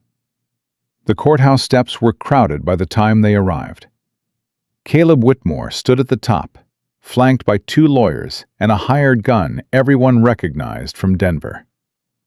His message was clear. He wasn't backing down. Margaret dismounted, the oilcloth package clutched tight. Colton stayed at her shoulder. Well, Caleb said loudly enough for the crowd to hear. The desperate farmer and his scheming wife. Come to make more wild accusations? Come to present evidence, Margaret said. Original loan documents from the Territorial Bank, certified and sealed, proving exactly what interest rate you should have been charging, proving exactly how much you've stolen. Caleb's smile didn't waver, but his eyes went cold. More fabrications, more desperate, signed by the bank manager, dated 5 years ago. Independent verification that your family has been committing fraud. Margaret climbed the steps, stopped directly in front of him. You can't burn these, can't destroy them, can't deny them. You have no idea what you're doing, Caleb said quietly, his voice dropping so only she could hear. You really think presenting some papers will save you? I own this town. I own the judge. I own nothing, Margaret interrupted just as quietly. You own nothing but debt and lies and a reputation that's crumbling as we speak. Caleb's hand moved toward his gun. The hired gun's hand moved faster. But Deputy Morrison was faster still. His gun was out and leveled before anyone else could draw. Don't, Morrison said. Don't give me a reason. The crowd had gone silent. Judge Crawford appeared in the courthouse doorway. What the hell is happening on my steps?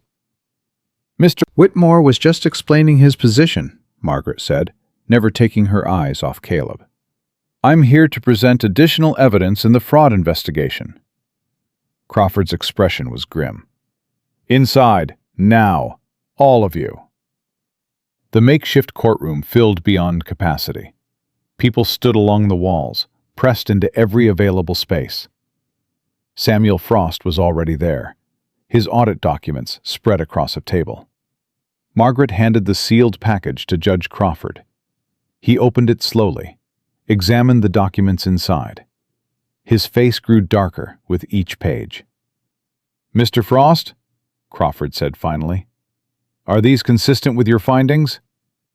Frost stood, walked over, examined the bank documents.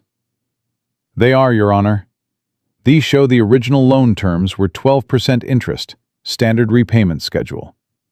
The Whitmore Trust has been charging 15%. Over 5 years, that's $15,000 in fraudulent interest, Margaret said, on Mr. Hayes's loan alone. Multiply that across every account they managed, and you're looking at systematic theft totaling over $200,000. The courtroom erupted. Crawford's gavel slammed down repeatedly. Order! I will have order! Caleb shot to his feet. Your Honor, these documents are clearly forged. My family has served this territory for 3 generations. We would never—" "Your family," Crawford interrupted coldly, "has been stealing from this community for at least 5 years, possibly longer. Mr. Frost's audit confirms it. The bank documents confirm it.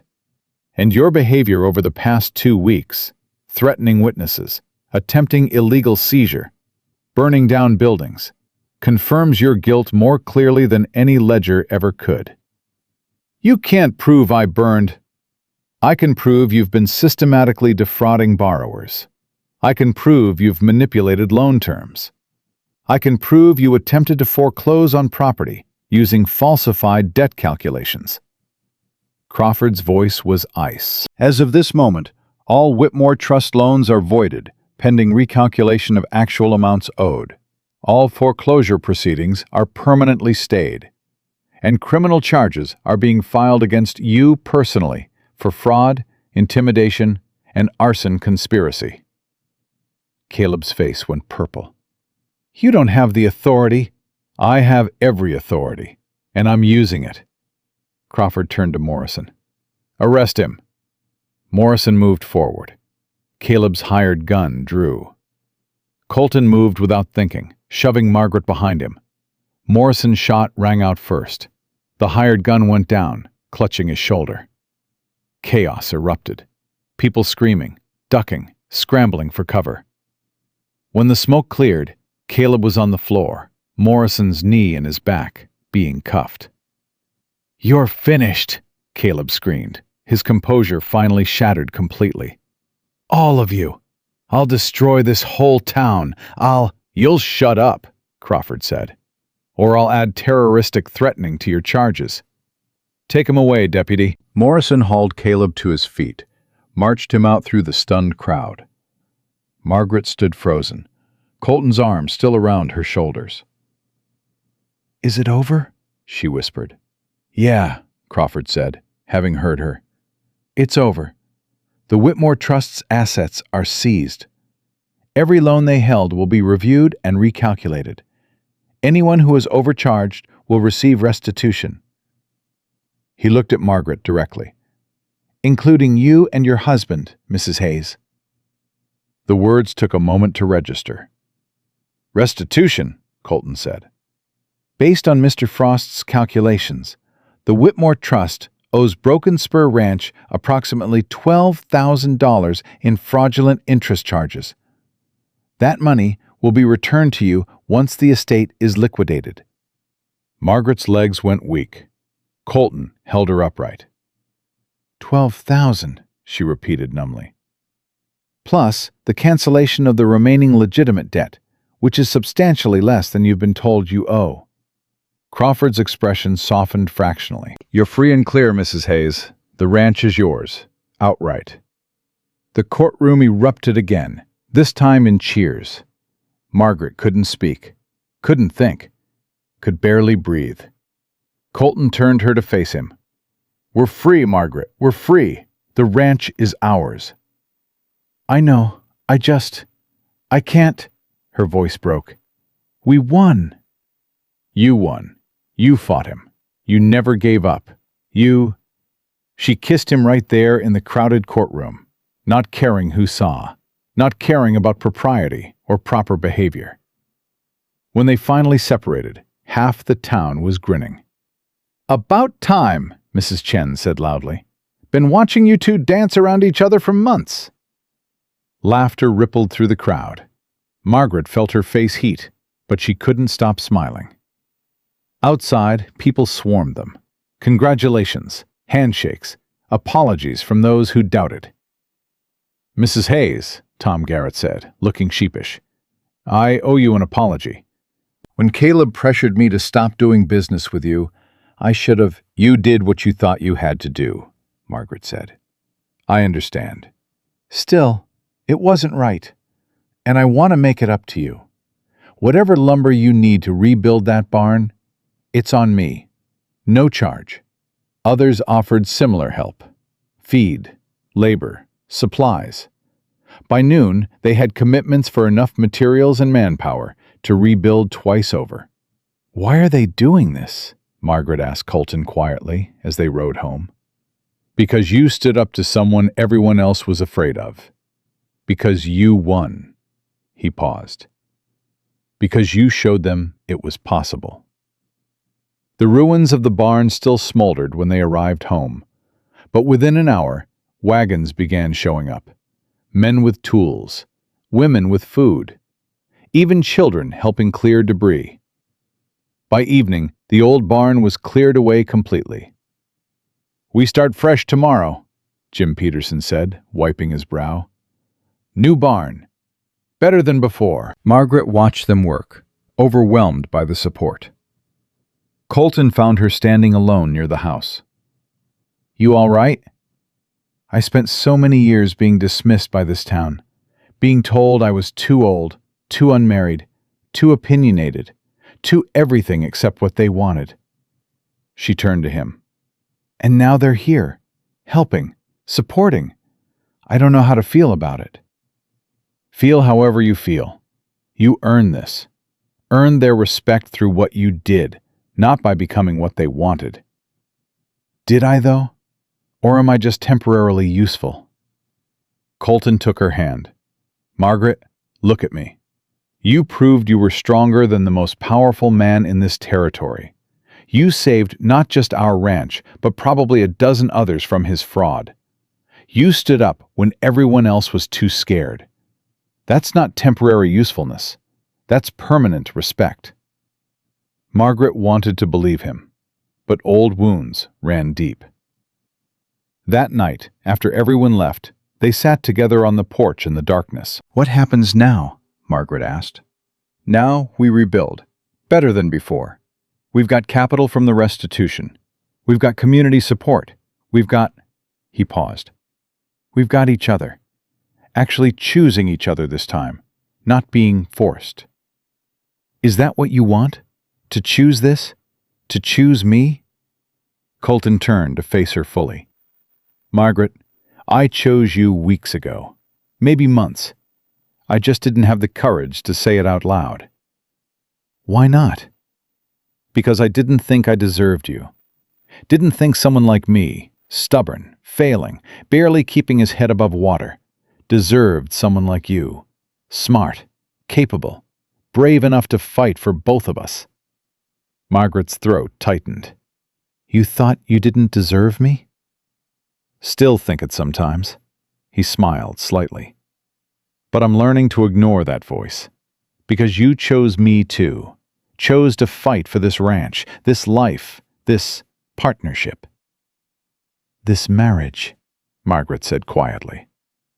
"Yeah, this marriage." They sat in silence for a moment. "I was so afraid," Margaret admitted.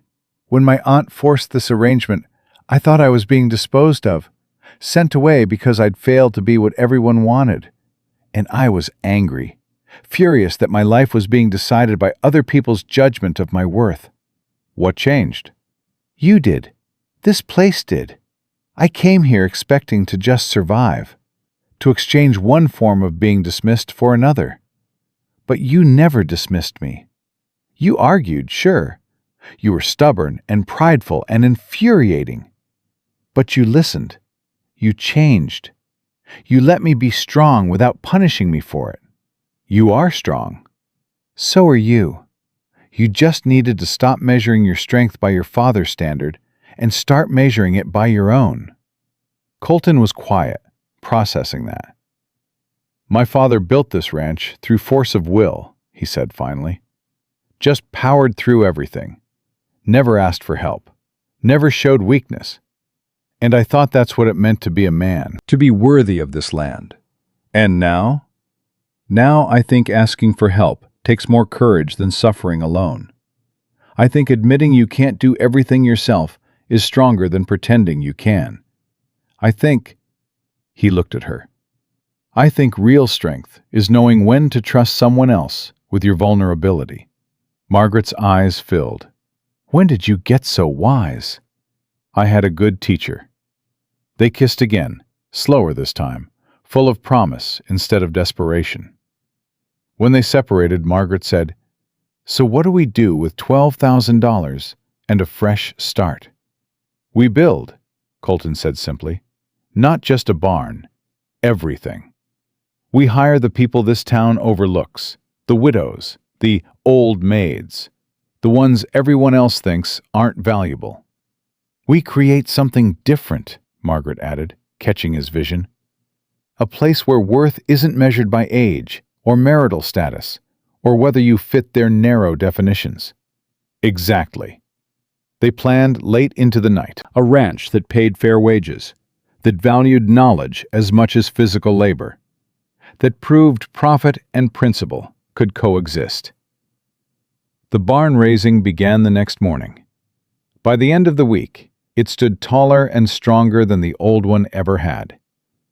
Margaret worked alongside the men, calculating loads and stress points from her engineering manuals.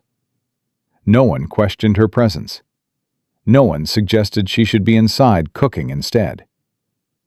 Colton watched her explain structural support to 3 ranchers who'd been running cattle since before she was born. Watched them listen respectfully and implement her suggestions. "Your wife's something else," Jim Peterson said, following Colton's gaze. "Yeah, she is. You're a lucky man, Hayes." Colton thought about that. About luck. About what he'd actually found in this forced marriage. "Not luck," he said finally. "Grace.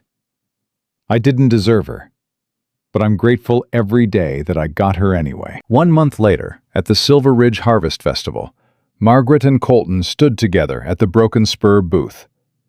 Their wool sold out in the first hour, their mutton by noon. By evening, they'd taken orders for the next season that would keep them busy all year. People approached them differently now, with respect, with genuine interest in their methods. "Mrs. Hayes," Mayor Hendricks said, approaching cautiously, "the town council has been discussing a proposal. We'd like to establish a lending cooperative. Fair rates, transparent terms, protection against the kind of predatory practices the Whitmore Trust employed." "Sounds ambitious," Margaret said carefully. "It would be, which is why we're hoping you'd consider serving on the board. Your financial knowledge, he cleared his throat, your proven integrity would be invaluable." Margaret glanced at Colton. He nodded slightly. "I'll consider it," she said, "but only if the board includes women as voting members, not advisory positions, full voting rights." Hendricks looked uncomfortable. "That's somewhat unprecedented." "So was everything I've done in the past 6 months. But it worked." Margaret's voice was firm. "Those are my terms, Mayor. Equal participation or I decline." Hendricks hesitated, then nodded.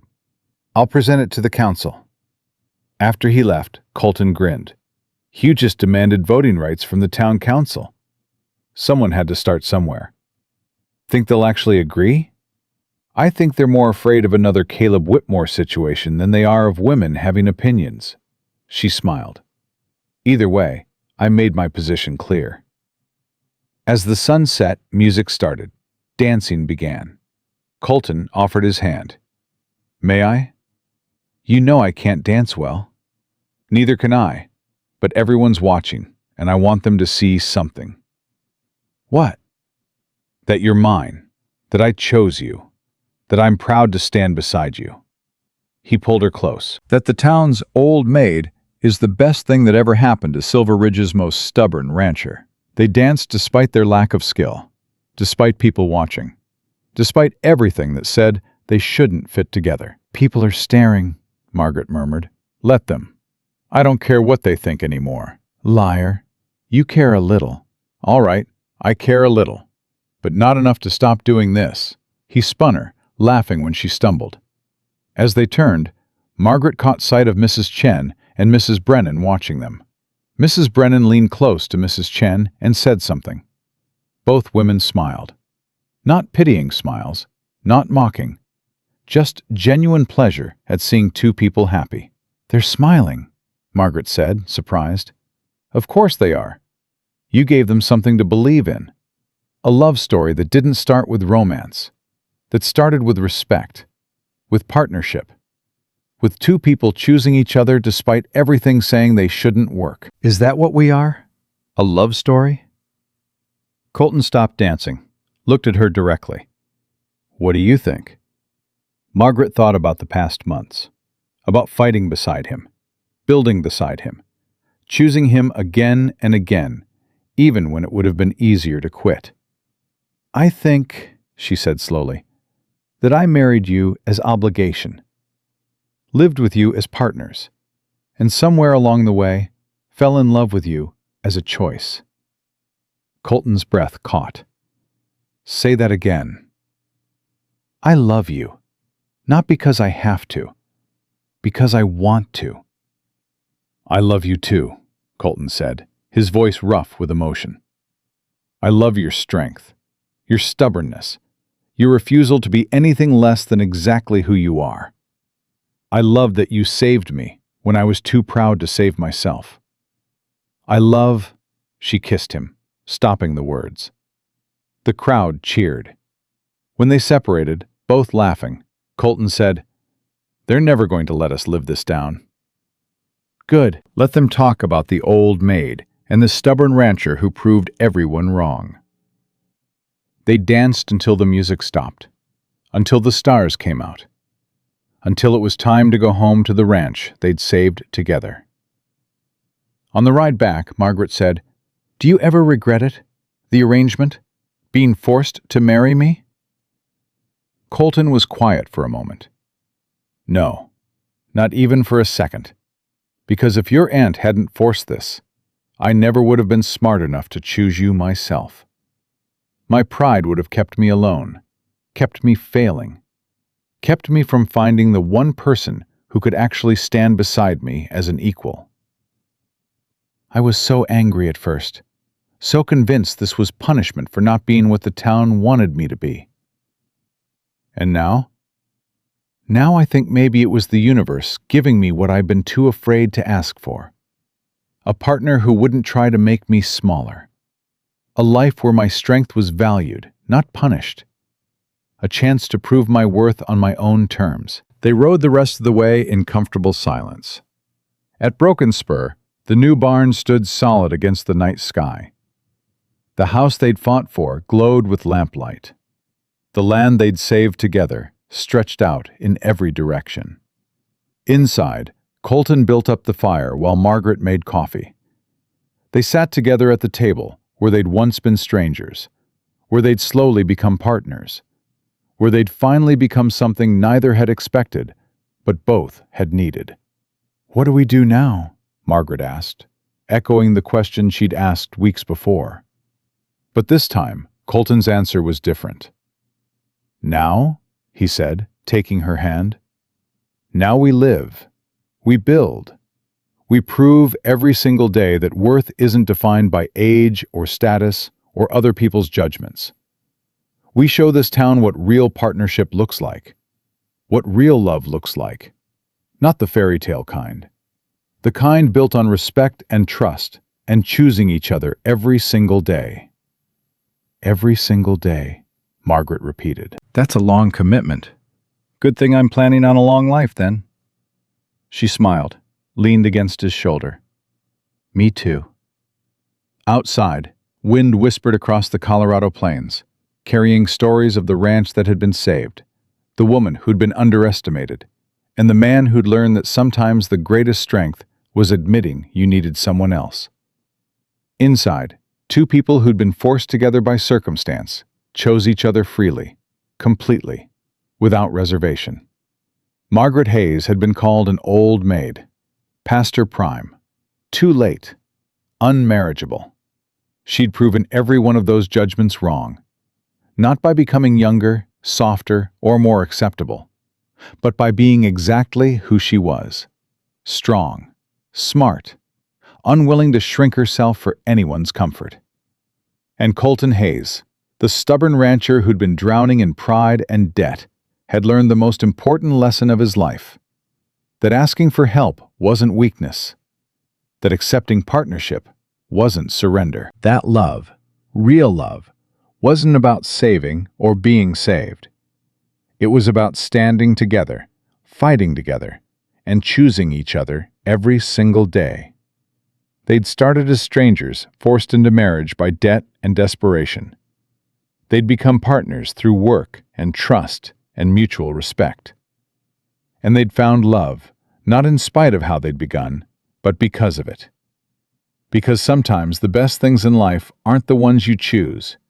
They're the ones that choose you, challenge you, and change you into someone strong enough to deserve them. And that was a story worth telling.